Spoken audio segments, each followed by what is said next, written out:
Alors, bonjour et bienvenue au podcast Le Marketing de A à Z. Mon nom est Maxime Pronovo, président de l'agence numérique Studio Graphique.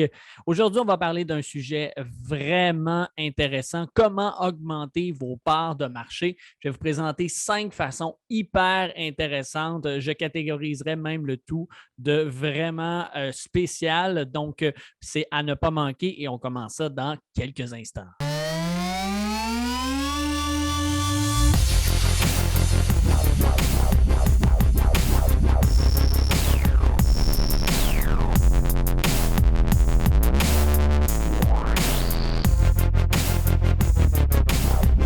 Alors oui, les parts de marché, c'est un sujet qui revient avec beaucoup de clients qui me disent, écoute Maxime, j'aimerais vraiment pouvoir être capable d'augmenter mes parts de marché auprès de ma clientèle, d'avoir vraiment un avantage compétitif sur mes compétiteurs. Et puis, je leur réponds en fait à ça qu'il faut comprendre que faut sortir du cadre de la façon traditionnelle de faire du marketing. Parce que trop souvent, je le dis aux clients en 2021, puis c'était ça dans les années passées, on a trop tendance à rester dans ce qui se fait sur le marché parce que ça a été prouvé, parce que ça a donné des résultats, parce que ça a été efficace, ou peu importe les raisons. Et avec raison, c'est le cas de le dire, on veut vraiment faire quelque chose qu'on sait qu'il y a déjà des résultats éprouvés. Même moi, je vais rencontrer un client et il me demande, écoute, qu'est-ce que tu me conseilles pour mon entreprise et tout. C'est sûr que c'est plus facile pour moi de lui conseiller quelque chose qui a été éprouvé puis qui a déjà fonctionné avec notre entreprise que de lui conseiller un gros n'importe quoi, puis de lui dire, écoute, je ne pense pas que ça va fonctionner ou je ne suis pas certain, il faudrait essayer, puis as-tu le goût de mettre ton argent sur la table dans ce temps-là, tu comprends? Et c'est ça qui est souvent la problématique, c'est qu'on va trop souvent prendre ces idées-là jusqu'à un certain niveau pour acquis au niveau du marketing. Et quand on vient le temps d'aller chercher des parts de marché, ben, quand on regarde dans l'histoire là, des entreprises, du monde des affaires, les entreprises qui ont connu du succès, c'est des entreprises qui ont vraiment réussi à se démarquer par des stunts publicitaires, par des présentations vraiment différentes. Moi, je suis un fan de l'émission Dans l'œil du dragon ou Dragon Den en anglais, ou peu importe, je sais que c'était traduit. Il y en a aux États-Unis, il y en a au Canada anglais, au Québec aussi. Et puis, je me rappelle d'une émission du côté francophone où est-ce qu'il y a les entrepreneurs à l'époque qui étaient les créateurs de l'entreprise Poche et Fils ici au Québec, qui font les T-shirts avec fameuses poches de différents motifs. Et c'était quelque chose qu'on ne voyait pas du tout sur le marché. Et on en avait. Est-ce qu'on en avait de besoin?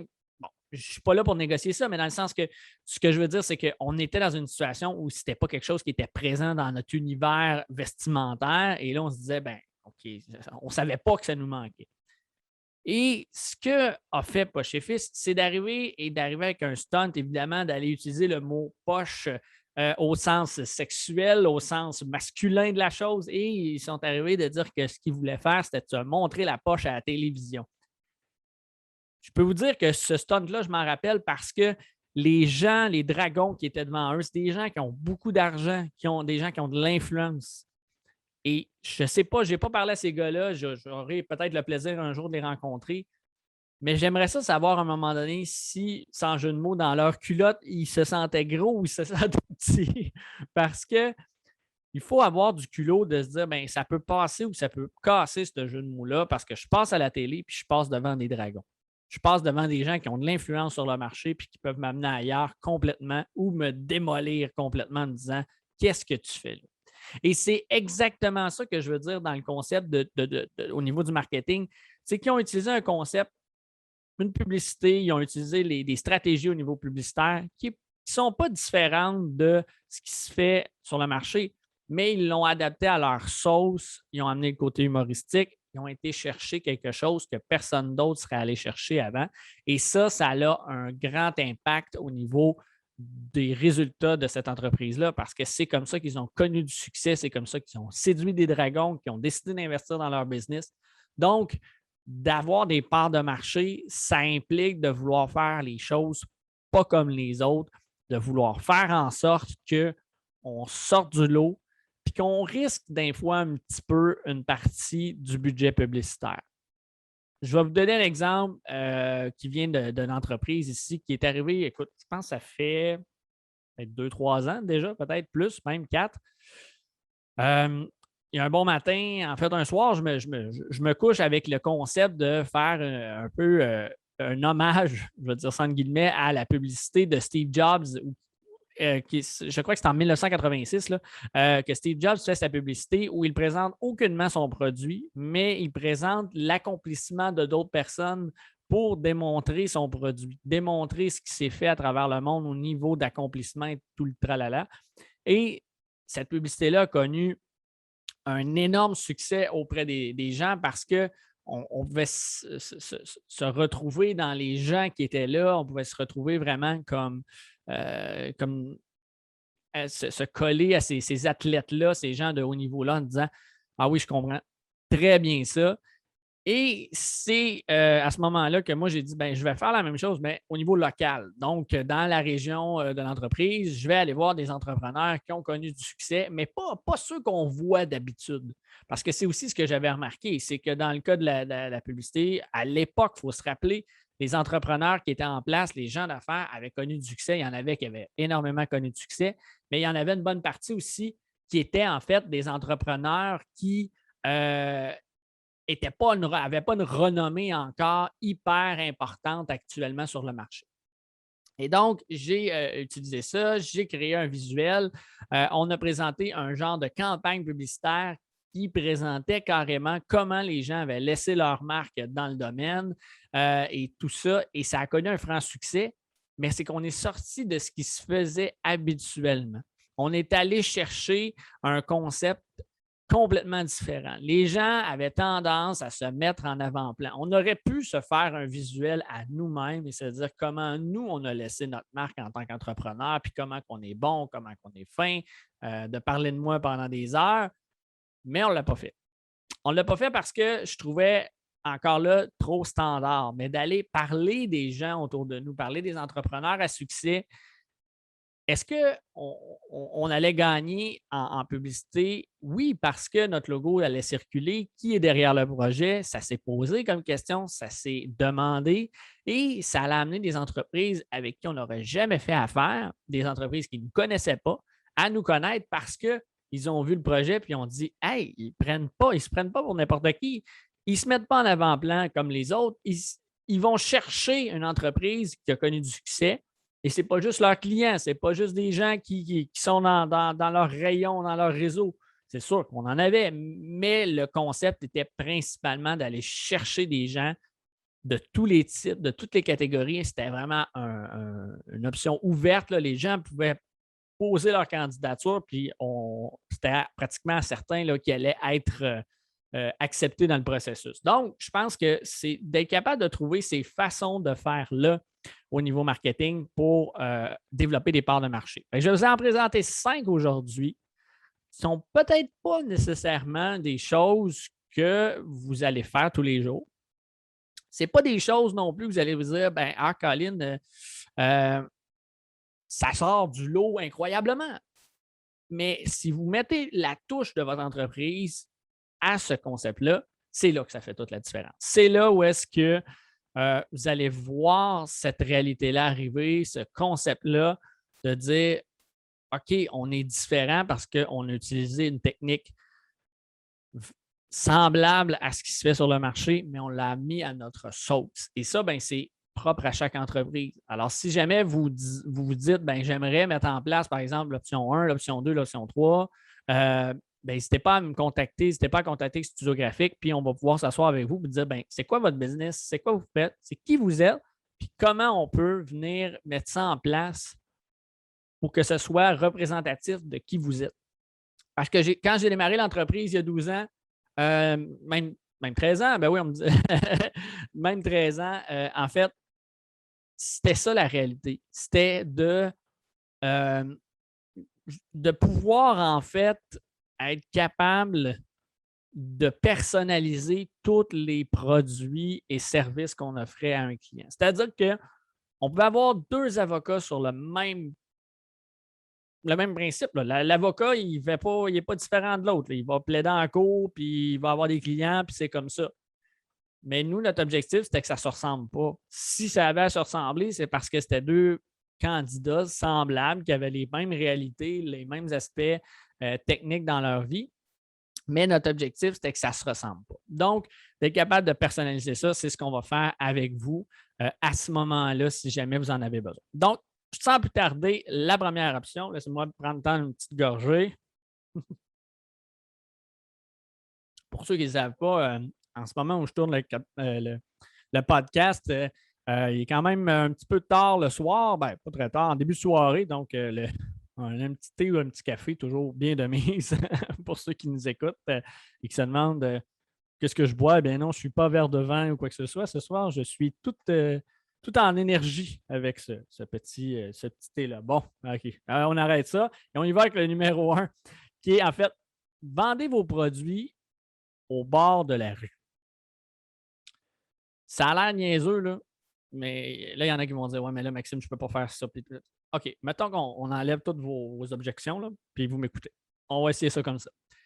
Si je vous dis qu'en fait, qu'il n'y a rien qui vous empêche, encore plus aujourd'hui, de sortir dans la rue puis de vendre vos produits ou vos services à des gens qui sont là, qui se promènent, qui sont dans votre quartier, qui sont dans votre coin, avec les situations qu'on a vécues dans les dernières années, bien, on est obligé de sortir dehors. On est obligé d'être dehors. C'était les seuls endroits. Puis c'est encore plus vrai aujourd'hui. On se retrouve dans une situation où est-ce qu'on ne peut pas nécessairement amener plein de gens. On a une limitation, on a des masques, on a ci, on a ça. Tandis qu'à l'extérieur, on est moins limité. Bon, je sais qu'au Québec, on a ce qu'on appelle l'hiver. Je sais qu'il y a plein de raisons vous allez me sortir. Mais si vous essayez pareil, vous sortez devant, commencez, là, faites 3 pas, là, prenez la porte, sortez dehors de votre local et arrêtez des gens et parlez-leur et offrez-leur quelque chose. Offrez-leur un concept que vous n'avez jamais offert auparavant. Vous leur dites, invitez-les à l'intérieur. Écoute, on offre le café gratis ce matin. Ben oui, regarde, as-tu 5 minutes? Viens voir. Je veux juste te jaser, je veux te parler de ma business. On t'offre le café, on t'offre quoi que ce soit. On veut juste jaser avec toi. Trouvez une façon, c'est ce qui me vient en tête, mais trouvez une façon que lorsque vous allez sortir sur la rue, que vous allez être différent des autres et que vous allez connaître du succès. Et moi, ça me fait toujours penser, je n'ai pas eu l'occasion encore dans ma vie d'aller du côté de New York. Mais je sais que des amis sont allés, puis je sais que ça se fait dans d'autres grandes villes, dans Toronto, dans Montréal, puis même ailleurs. Là. Mais principalement à New York, je sais qu'il y a des vendeurs. Nous, on nous avait informé qu'il y avait des vendeurs qui, eux, vendaient des Rolex ou des grosses montres vraiment, mais que c'était des reproductions. Donc, de faire attention de ne pas aller acheter ce genre de bijoux-là parce que c'est jamais vraiment. C'est pas parce que le gars est sur le bord de la rue qu'il va te vendre un produit vraiment de qualité, puis tu risques de ne pas payer cher. Puis quand tu payes une Rolex 50$, tu te permets d'avoir le doute. C'est exactement, c'est pas exactement la chose que je veux dire, mais c'est dans le sens que ces gens-là, par contre, font de l'argent. Je sais qu'est-ce qu'ils la font de la façon qu'il faudrait. Est-ce que c'est légal? Est-ce que c'est pas là-dessus que je vais arrêter aujourd'hui?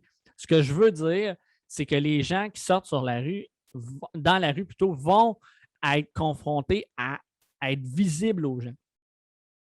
Parce que trop souvent, en 2020, on a tendance à oublier qu'il y a un humain qui achète notre produit ou notre service. Puis c'est malheureux parce que trop souvent, on va se rendre compte que on vend sur le web maintenant et c'est numéro 1. Écoutez, je viens tout juste de terminer le souper. J'ai commandé avec DoorDash. Je n'ai pas parlé à personne aujourd'hui. Par le livreur, il m'a dit bonjour, puis c'est tout. J'avais déjà payé. On s'en va on continue d'aller vers cette réalité-là qu'on va avoir de l'efficacité avec l'intelligence artificielle, avec les développements de la vente en ligne qui est accéléré par la pandémie. Mais il faut comprendre une chose, c'est qu'il faut s'assurer de ne pas oublier que moi, j'ai commandé, ben, je suis un humain derrière ça. Et oui, peut-être que je recherche la rapidité, l'efficacité et tout, mais je recherche des choses quand même qui sont peut-être différentes d'avant, mais il faut comprendre, et c'est encore plus difficile parce qu'avant, là, je me rappelle là, dans le temps de mes parents, mes arrière-grands-parents et tout ça, mes grands-parents, bon, mes arrière-grands-parents, c'est un peu loin, là, mais ah ben ça, c'est François. François, il vient magasiner à tous les jours. Puis François, ben, il y a une femme, il y a des enfants, ben oui, comment ça va? Puis tout, puis là, les gens jasaient, les gens avaient le temps. Aujourd'hui, on veut ça rapidement, on veut ça pour hier, on veut ça que ça fonctionne. C'est la rapidité qui prône de ce côté-là. Et ça, c'est vraiment malheureux pour le client potentiel, pour l'entreprise, parce que l'entreprise doit avoir encore plus de travail à faire pour comprendre quelqu'un qu'elle voit moins souvent puis qu'elle discute avec. Vous savez, il y a beaucoup d'entreprises, même avant, c'était les multinationales qui avaient ce problème-là. Les multinationales avaient tellement de clients, c'est sûr qu'on n'allait pas se rappeler de tous nos clients. Mais là, la petite, moyenne entreprise est en mesure d'avoir ce même pattern-là où est-ce qu'elle peut vendre partout dans le monde et connaître énormément de succès. Mais si vous êtes capable de vendre et d'avoir ce contact humain-là, je vous le dis, ça fait une méga différence pour les parts de marché. Parce que si vous avez. Pourquoi vos compétiteurs ne vont pas sur le bord de la rue? Parce qu'on perd, parce qu'ils sont gênés, parce que ça ne se fait pas, parce que. Name it, là, il y a plein de raisons. Je le sais que vous les avez tous dit quand j'ai dit le point. Mais ce qu'il faut comprendre, c'est que si vous êtes le seul à le faire, il y a tellement de gens qui m'écrivent, qui me disent des fois, Maxime, c'est quoi l'outil, là? La meilleure façon que je peux faire qu'il n'y ait pas de concurrence en ce moment. Parce que là, je suis sur les médias sociaux, puis il commence à en avoir de la concurrence. Ça fait un bout, puis il faut que je me démarque, puis que. Je viens de t'en donner une. Ouais, mais là, je ne peux pas aller dehors comme ça. Voyons donc, ça n'a pas d'allure. Ça me prend assis. Non, non, non, non, non, mais tu n'as pas compris. Ça vient avec une situation où est-ce qu'il faut que tu mettes de l'avant un peu d'effort, puis c'est sûr que tu n'auras pas la facilité. Et de vendre votre produit, ce n'est pas de le vendre physiquement, de ne pas dire, regarde, si je ne reçois pas d'argent, mais c'est peut-être juste d'être présent à l'extérieur, d'être présent lors d'événements, d'être présent et de faire en sorte que ça ne soit pas juste un bureau avec une enseigne. Chez des gens, des entreprises que je n'aimerais pas, puis que ce n'est pas méchamment que je dis ça, mais je n'ai jamais vu qui travaillent là. Je n'ai jamais vu rentrer, sortir des gens de ces business-là. Et pourtant, cette entreprise-là est encore en fonction. Elle a un local, elle a une belle entreprise, mais elle gagnerait tellement à mettre de l'avant les gens qui sont présents et elle ne le fait tout simplement pas. Et tant mieux, ça fonctionne bien. Ça fonctionne bien parce que l'entreprise est encore en fonction. Du moins, c'est ce que je peux en déduire. Mais soyons conscients que de mettre de l'emphase votre entreprise à des endroits comme la rue, comme des événements qui ne sont pas communs à tout le monde, va vous permettre de prendre des parts de marché que n'y a pas grand monde qui serait prêt à faire. Ensuite, je veux vous parler, le point 2, puis ça, je l'ai vécu récemment, mais c'est offrir des échantillons gratuits à tous ceux qui passent par un endroit précis.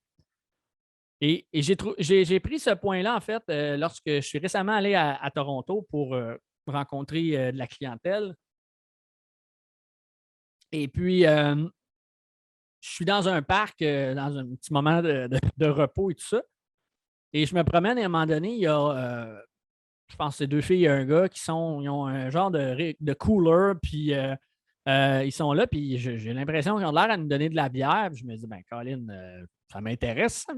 Alors, je m'en vais les voir, puis je leur demande qu'est-ce qu'ils font et tout ça. Puis ils me disent, ben c'est que c'est une nouvelle entreprise, ou du moins un nouveau produit de la business, qui est une eau pétillante à saveur alcoolisée. On voit ça beaucoup ces temps-ci. Et ce qui est drôle, c'est que si vous réécoutez le podcast dans 10 ans, peut-être vous allez dire waouh, il parle de ça, lui. Mais je trouve ça toujours drôle de dire les nouveaux produits, mais qui seront dépassés sûrement dans 10 ans. Mais bon. Et cette personne-là, en fait, me dit écoute, je te donne ça gratuitement. OK. Il me donne une canette, là, une canette normale, là, comme une canette de Coke, mais de ce produit-là. Elle dit, là, je dis OK, qu'est-ce que j'ai à faire? Puis tout. Elle dit écoute, si tu aimes ça, va partager une photo sur Instagram, va nous taguer, va faire de la va parler de nous quelque part. Et puis, c'est tout. Puis, tu n'es pas obligé. Si tu vois, puis tu aimes ça, puis tu n'as pas le goût, ben c'est pas grave. Et j'ai vu qu'il faisait ça avec plein de gens autour. Il donnait énormément de canettes cette journée-là. Et vous comprendrez que c'était une journée qui faisait très chaud et les canettes étaient froides. Alors, de l'eau pétillante, froide, un peu alcoolisée, quand il fait chaud, rien de mieux. Alors, leur spot, je veux dire publicitaire, était très bien pensé parce qu'ils avaient été chercher une clientèle qui en avait besoin cette journée-là. Ils leur offraient quelque chose de gratuit sans leur demander la lune. Ils leur demandaient, écoute, si ça te tente, là, faites quoi sur Instagram? Et je sais que, parce que j'ai suivi l'entreprise par la suite, je sais qu'il y a des gens qui ont fait de quoi de vraiment cool avec leurs produits parce que tu ne sais pas sur qui tu vas tomber dans un parc une journée chaude. Ça va peut-être être une personnalité connue, ça va peut-être être quelqu'un de vraiment important, puis qui va avoir des contacts, puis qui va parler de ta business, puis tu ne sauras même pas. Puis, je ne sais pas combien ça leur coûte produire une canette, là, mais mettons qu'ils vendent la canette 4 $, ça leur coûte peut-être une pièce et demie produire la canette. Là. Ils en ont donné 1000 cette journée-là. Là. Imaginez la possibilité de payer. Là. Si, mettons, je ne sais pas, moi, on fait un chiffre, ils ont dépensé en perte, entre guillemets, 1500 $ en publicité cette journée-là. Moi, je ne le mets pas en perte, là, mais juste pour le principe. S'ils ont pris 1500 $ cette journée-là et qu'ils auraient mis ça une pub dans les journaux, à la radio, puis même à Toronto, sûrement que 1500 $, c'est pas grand-chose. Bien, ce que ça me dit, c'est qu'il n'aurait peut-être pas sorti avec ça parce que oui, il y a des vedettes qui auraient vu ah, il y a une autre bière qui vient de sortir, ah, il y a une autre boisson alcoolisée qui vient de sortir. Mais il n'y en aurait pas fait plus de cas. Et c'est exactement la réalité que d'aller à l'extérieur, et ça va être mon point 1, et d'offrir des échantillons gratuits sans s'attendre à quoi que ce soit. De dire, regarde, on offre notre produit, on veut le faire connaître, puis on espère qu'il y a des gens là-dedans qui l'aiment. Et de choisir l'emplacement, choisir la journée, c'est sûr que ça fait partie d'une stratégie, mais on ne sait jamais en quelle main ce produit-là va se retrouver et c'est extrêmement important. Une autre façon que vous pouvez utiliser ce concept-là, puis ça, je ne l'ai pas dans mes notes, mais vous pouvez en fait envoyer votre produit à une clientèle cible de gens reconnus. Vous vous dites, ben, OK, mon client potentiel représente Maxime Bonneveau de Studio Graphique. Je vais lui envoyer un produit, puis il va le déguster en espérant qu'il fasse quelque chose avec, puis il en parle sur ses médias sociaux. Ah, ben, je vais l'envoyer à tel entrepreneur parce qu'il est dans mon type de clientèle, puis j'aimerais ça travailler avec lui, puis je veux juste lui envoyer un cadeau, puis dire, hey, regarde, goûte à ça, puis je ne te demande pas plus. Ça se peut qu'à un moment donné, vous en ayez un, deux ou trois là-dedans qui disent hey, moi aussi, quand j'ai commencé, il a fallu que je me démerde en bon français pour amener ça aux gens. J'ai réussi, ben regarde, je vais y faire une petite passe à la palette aujourd'hui. Je vais y donner un peu de visibilité et c'est comme ça que ça se fait. Alors, d'offrir des échantillons gratuits, oui, c'est de l'argent, mais vous offrez quelque chose qui est différent des autres parce que c'est votre produit, c'est à vous. Il n'y en a pas d'autres sur le marché. Alors, tant qu'à voir quelqu'un d'autre avec des canettes de la compétition, ils se sont dit, ben nous autres, on va les donner. Puis imaginez un autre aspect du concept, et ça, je l'avais déjà parlé dans une capsule TikTok, mais Red Bull avait fait ça. Red Bull, lorsqu'il débutait, il n'y avait pas les moyens de faire de la pub à grand déploiement. Ce qu'ils ont fait à Londres, c'est qu'ils ont pris des canettes vides de Red Bull, qui en ont mis dans les différentes poubelles, ils en ont laissé traîner, c'est pas super, là, mais traîner un peu partout dans des parcs de la région. Et ce que ça a fait, c'est que les gens ont passé un peu partout et ont dit ben, coudonc, on envoie-tu des canettes de Red Bull qui sont bues? C'était pas nécessairement vrai, mais il y avait eu cette mentalité-là et les gens ont commencé à s'intéresser à Red Bull parce que les gens voyaient la canette, voyaient le produit constamment et l'attention a commencé à prendre le dessus. Et ça, c'est extrêmement simple à faire, mais ô combien plaisant pour une entreprise que son produit soit vu dans des conditions agréables. Le but d'une bouteille de Red Bull, d'une canette de Red Bull, c'est que ça soit bu. Si il avait mis des canettes pleines, le monde aurait dit, coudonc, ils ont juste oublié des produits, puis c'est tout. Comprenez le principe, donc, d'être visible et de se dire, ben, on va l'être de façon différente. Ensuite, ben, ça peut être le troisième truc que je peux vous donner pour avoir plus de parts de marché, c'est d'offrir un coupon à chaque fois que quelqu'un se connecte avec vous sur Facebook. Ça, c'est simple, simple, simple. Vous pouvez le faire par automatisation ou vous pouvez le faire à la main. Mais la personne a pris le temps de vous écrire sur Facebook pour vous poser la question, pour vous demander de l'information ou peu importe. Ben, vous lui dites, écoute, te remercie d'avoir fait ça. Je te donne un coupon de 10 de rabais sur nos services. Et le mot va se passer parce que là, les gens vont dire, hey, j'ai eu 10 de rabais la dernière fois parce que je suis allé leur poser une question. Et là, ils réessayent, puis hey, j'ai encore 10 de rabais ou j'ai un coupon rabais sur quelque chose. Bien, ça vaut la peine.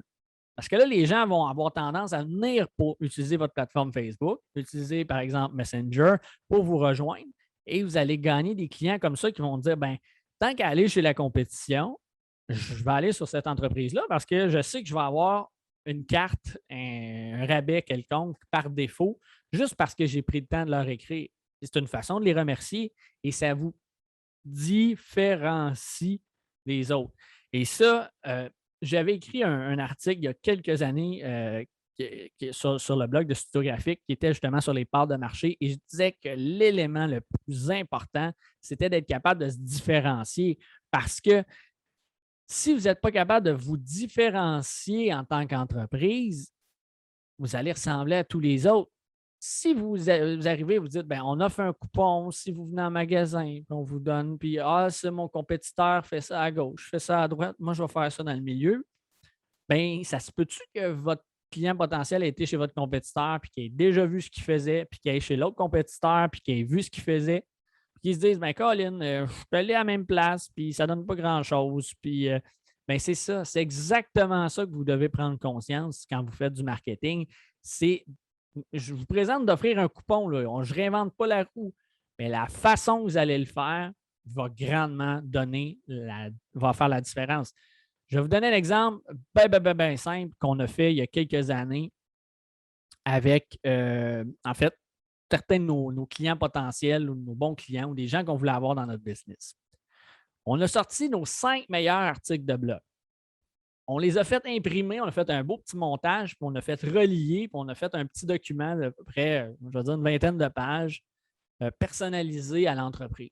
Donc, bonjour, Monsieur Chose de telle entreprise. Voici notre meilleur contenu selon le nombre de vues sur notre blog. Ce n'est pas nous qui l'avons décidé, c'est les gens qui ont démontré de l'intérêt. Ça, c'est notre meilleur contenu. Fait qu'on s'est dit, ben, ça peut être sûrement utile pour votre business à vous. Je vous laisse ça. On vous envoie ça avec une lettre écrite à la main. Et la réponse que j'ai eue par rapport à ça est incroyable. Et les gens nous disaient, tu savais, la dernière fois que j'ai reçu une lettre écrite à la main, là, je me demande si j'en ai reçu une. Les gens ne sont pas habitués de recevoir une lettre écrite à la main. Je fais le même processus, j'envoie un courriel. J'envoie mes articles de blog et j'écris un message personnalisé. Et je le fais par courriel. Est-ce que vous pensez que ça a le même impact? Ça risque non. Eh bien, c'est exactement ça. Le fait de tweaker en bon français, de travailler votre approche pour une même stratégie va faire une énorme différence dans votre approche marketing. Ça, je vous le garantis. Et ça m'amène à mon point 4 parce que je vois le temps qui file. Offrez à vos clients la livraison et les retours gratuits. Il y a des entreprises qui actuellement rushent en bon français parce qu'ils se retrouvent dans une situation où est-ce qu'ils sont pris de court parce qu'ils n'avaient pas prévu que le monde allait acheter en ligne dans la pandémie, puis qu'après, ils allaient pogner le beat, puis qu'ils allaient donc trouver ça le fun. Puis c'était pas si compliqué qu'ils pensaient. Mais eux ne sont pas prêts à ça. Puis là, ben, ils se sont mis une boutique en ligne, puis c'est cool, puis ça va bien. Mais là, ils ont quelque chose qui ne marche pas. Les gens commandent, mais ils ne recommandent pas chez eux.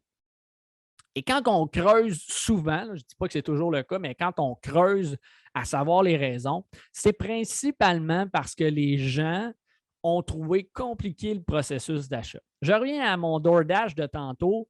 Je suis allé sur Internet, j'ai regardé, j'ai trouvé quel restaurant fonctionnait avec DoorDash. La seule question qu'ils m'ont posée, c'est « Hey, c'est quoi ton adresse, mon grand? » Bang! OK, on te sort tous les restos qui livrent dans ton coin avec DoorDash. Parfait, excellent. Une fois que c'était fait, ben, c'était pas plus compliqué que ça. Je devais sélectionner ce que j'allais manger et de le payer. Puis ils m'ont dit, hey, regarde, tu veux ça en plus, là? On va t'envoyer un message texte là, à chaque fois que ton petit monsieur avec ton produit va bouger. Puis quand il va être rendu à la porte, on va te le dire. Fait que tu auras juste à aller voir à la porte. Puis voilà, tu as ta bouffe que tu as commandée. Ça, c'est ce que le client recherche. C'est cette simplicité-là. Et souvent, les gens vont être fâchés contre Amazon, contre les grands de ce monde en me disant ouais, mais là, ça n'a pas d'allure, le monde commande sur Amazon.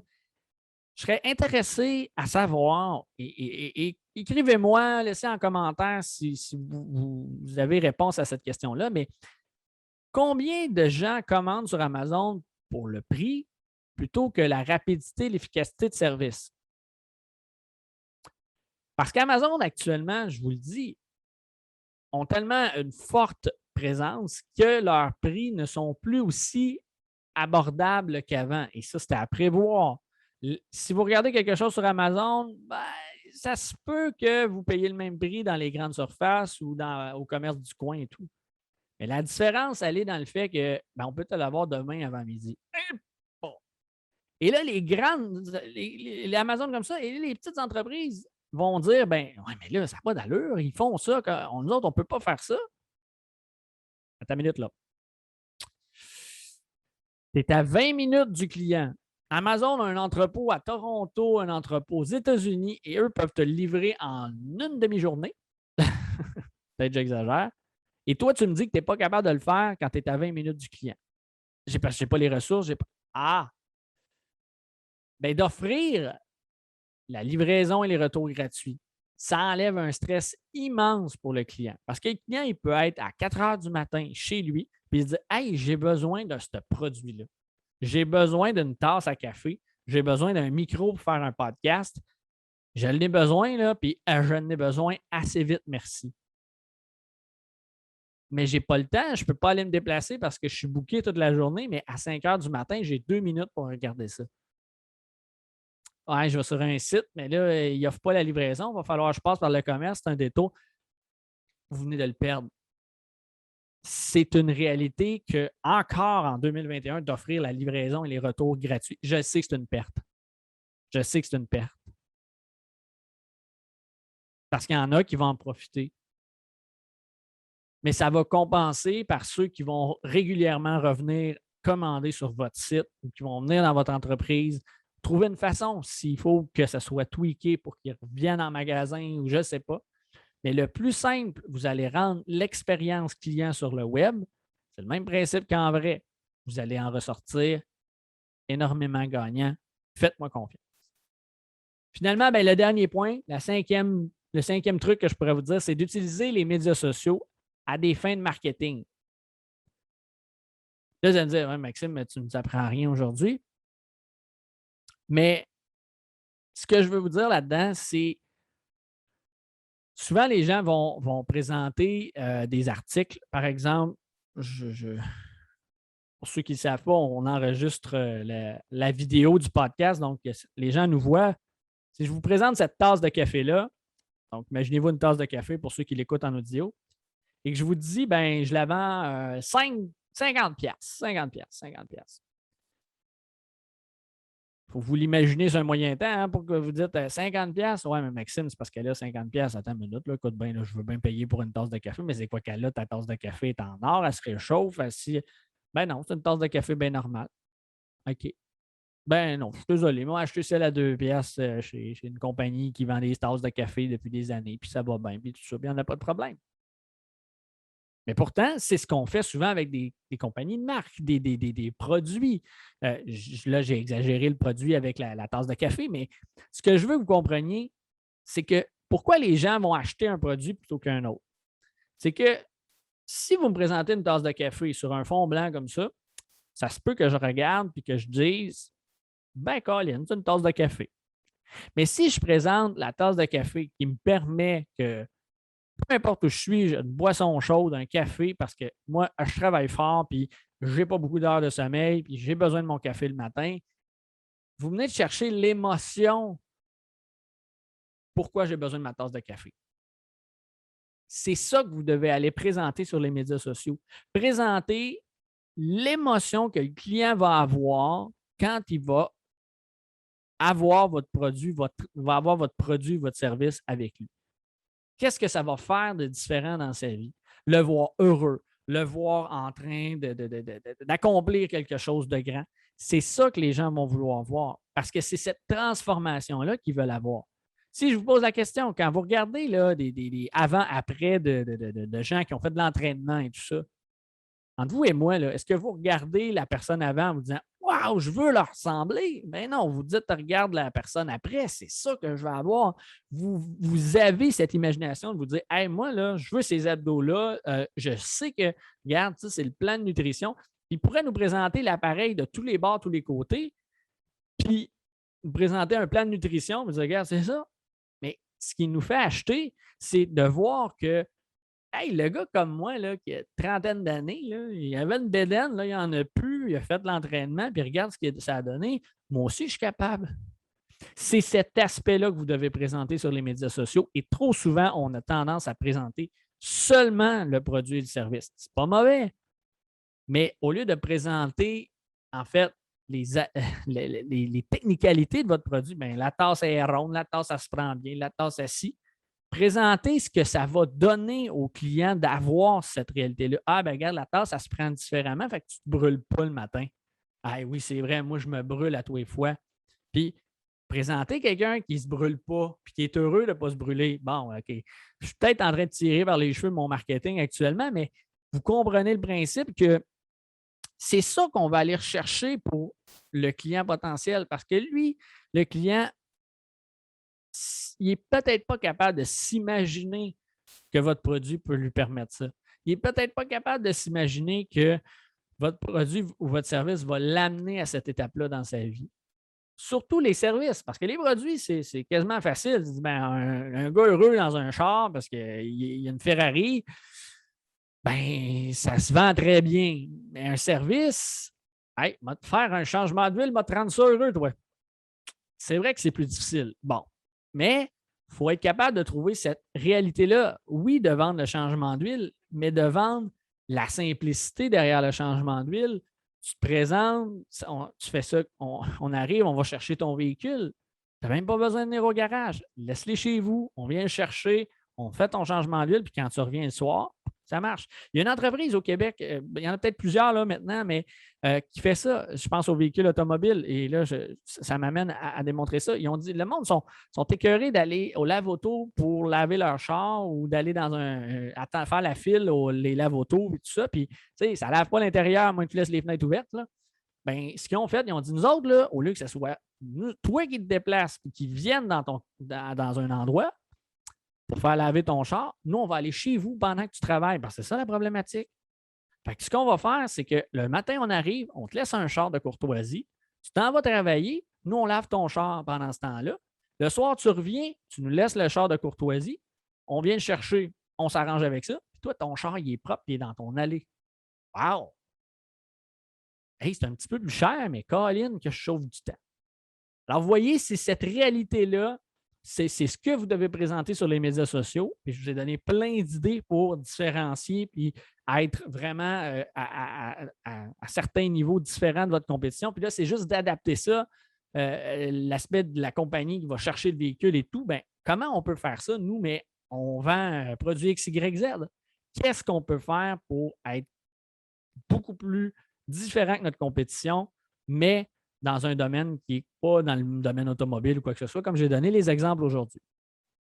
Alors, j'espère que ça vous a aidé, que vous avez vraiment plein de trucs actuellement, que ça vous a motivé pour aller chercher des parts de marché. Puis écoutez, bien, comme je le dis à chaque fin d'épisode, si ça vous a apporté de la valeur, ce que vous avez entendu aujourd'hui, gardez, la seule demande que je vous fais, c'est de ne pas garder ça pour vous autres. C'est de partager l'épisode sur vos plateformes de médias sociaux à des gens que ça peut intéresser. Dites-leur d'aller s'abonner au podcast Le Marketing de A à Z. Notre but, c'est d'aider les entrepreneurs à atteindre leur objectif marketing les plus ambitieux qui soient. On veut les aider à bien comprendre en vulgarisant le marketing pour que ça soit plus facile par la suite, puis qu'on sache ce qui se fait sur le marché actuellement au niveau du marketing. Donc, je vous demande, c'est la seule chose que je vous demande, c'est que si vous avez eu de la valeur dans ce podcast-là, allez le partager. C'est comme ça qu'on se fait connaître. C'est comme ça qu'on va pouvoir aussi rester gratuit pour la suite des choses. Et n'hésitez pas à me taguer Studio Graphique ou Maxime Pronovo, même si certains peuvent le faire. Ça va me faire plaisir de vous remercier avec un grand plaisir, en fait, de vous remercier d'avoir pris le temps de partager l'épisode parce que c'est enrichissant pour moi. C'est ma paye de savoir que j'ai aidé des gens au niveau du marketing. C'est ce que je veux faire. Je veux que je puisse aider le plus grand nombre de gens à bien comprendre ce qui se fait au niveau du marketing parce qu'il y a trop de zones qui sont méconnues encore et qui méritent d'être connues par les entrepreneurs qui, tous les jours, se battent pour des parts de marché, justement. Alors, je veux pouvoir les aider de ce côté-là. Alors voilà, ben, c'est tout pour l'épisode d'aujourd'hui. Mon nom est Maxime Pronovo, président de l'agence marketing numérique Studio Graphique. Je vous souhaite donc une bonne fin de journée à tous et je vous retrouve très bientôt pour un autre épisode du marketing de A à Z.